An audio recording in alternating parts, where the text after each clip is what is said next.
you're the decider, the Right. powers of persuasion are, which is another word for communication. Right. But it's like you need to, I think you need to unify your various voices, whether there's a bunch of actors who are trying to figure something out in a scene or, you know, a bunch of producers or a playwright or whatever that you're trying to get on the same page, because a page has to be gotten on eventually.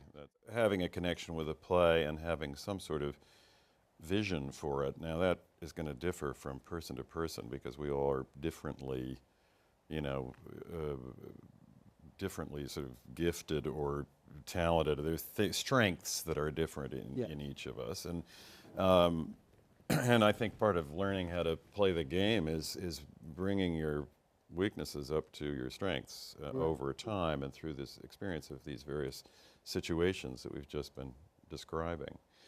But I think that, you know, having a vision which is, and the ability to articulate it in a way that is persuasive and inspiring to people, make people want to play.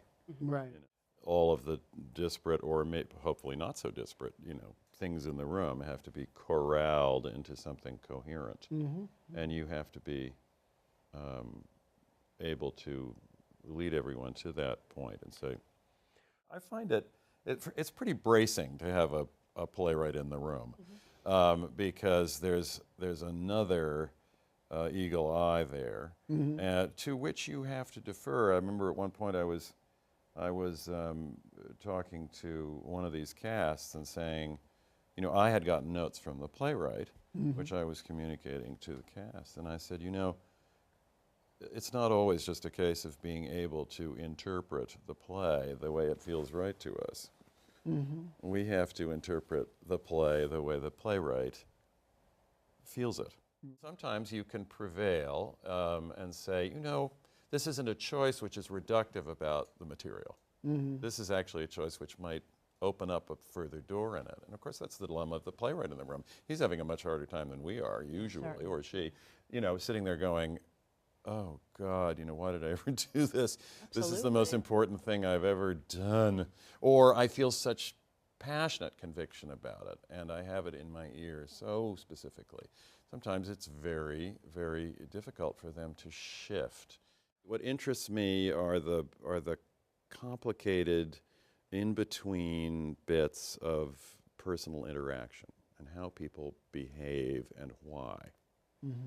That is what it is about. When I work on new operas, really exclusively, I work with people who now, I mean the last 4 or 5 times, who have not started.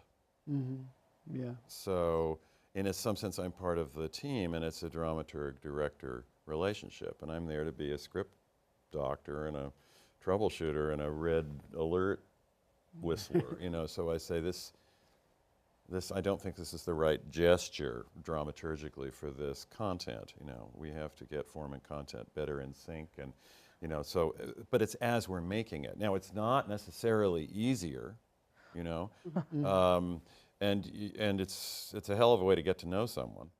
You know, it's really not about 3 difficult people normally. It's about 3 passionate convictions, or 2, or however many, sort of trying to figure each other out and really not wanting to let go of things that feel beautiful.